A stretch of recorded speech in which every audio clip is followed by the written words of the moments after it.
Okay, I'm going to do 4 of these units like this, and I have to do 4 of another color combination, but I'm not going to do all of that on camera. Like I said, I've marked all these little squares with a diagonal line, and I'm going to sew on the diagonal line. I'm going to sew on a leader, what I call a leader, because if you start sewing here on the corner, sometimes it'll crunch up your fabric, especially this machine. So anyway, it's not bad. It's just, it's not that uncommon. So okay, so we're going to go down this way. Okay. And it actually starts sewing a little bit easier if it's already in motion. Just start it on the edge is a little tricky at times. So, okay. Alright, so I can, this one doesn't have a tack stitch, it only goes backwards, which I hate, but it doesn't have a tack stitch, and that did not cut the thread.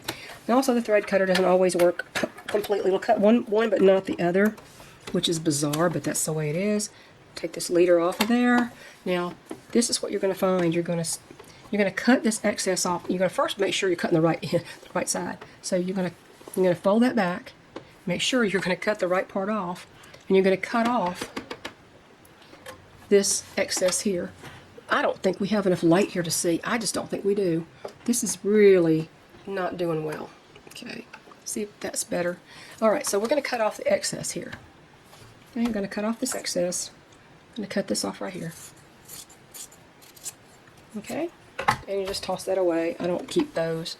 And then we're going to have to iron it, but we're not going to press it yet. Now, this didn't sew all the way to the edge exactly right, but I can fix that. We can fix that later if we have to. And the next thing we're going to do is we're going to do the same on this side over here. We're going to get another one.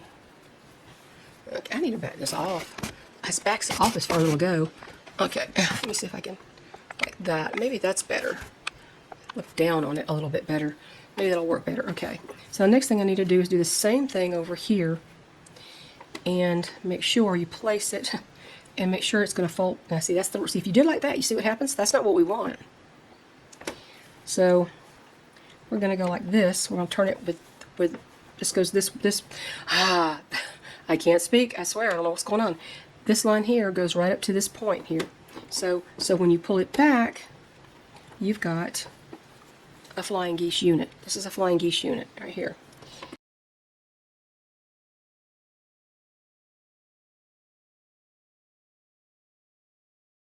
Oh, then we got to do another unit. Alrighty.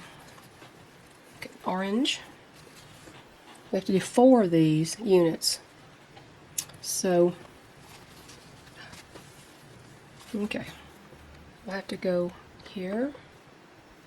Usually it's easier to start not on the corner, but on the edge where this comes down to a straight edge. That usually keeps it from bunching up.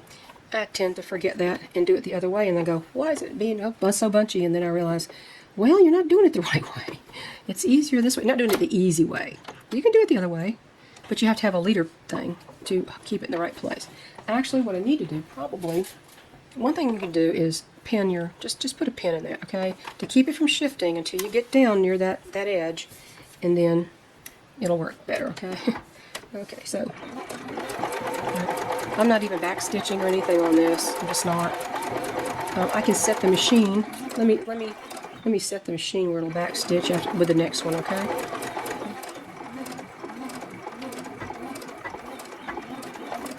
Okay, so like cutting. Okay, so we have this here, all right, and then we'll have to do another one. It's interesting. It's like that. See, sometimes when you get this where it doesn't come back up here, what's happened is this is cut a little bit short, but usually it works out. Precision in piecing can be very difficult. Let's just say that. Okay. And when you're distracted by filming, it's even worse. Okay, so let's see. Okay, so let's see if I can get this to go here. Okay.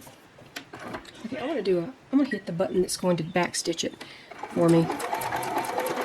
And then go forward again. I forget I have that button on there. I'm doing it very slow here.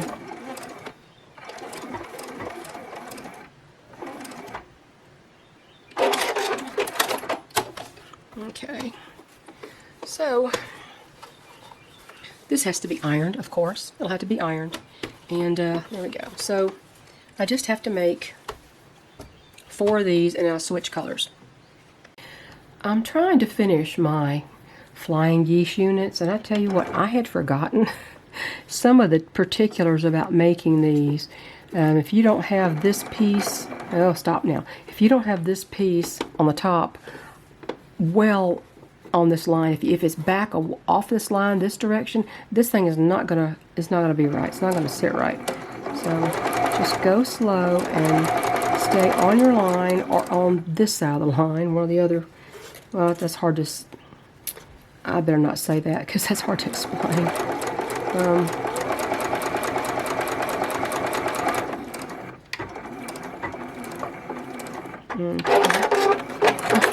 Thread cutter sounds like an airplane crashing. One of my least favorite parts about auto cutters. Okay, this one seems like it's even a little bit tight, but that looks like that does pretty well. So all I have to do is cut off the excess here, leave about 1/4 of an inch. Okay, I had to make several different units.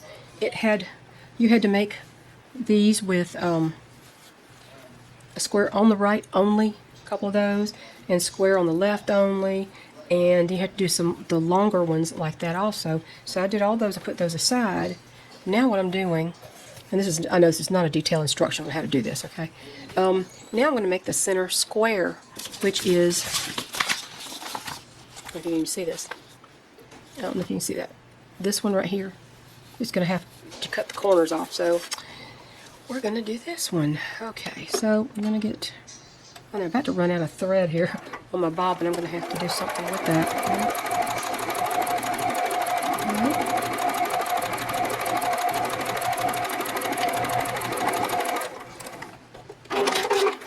Oh, that cutter sounds terrible. Gosh, that cutter sounds terrible. Okay, I'm going to have to do on all 3 sides, the other 3 sides, the same thing.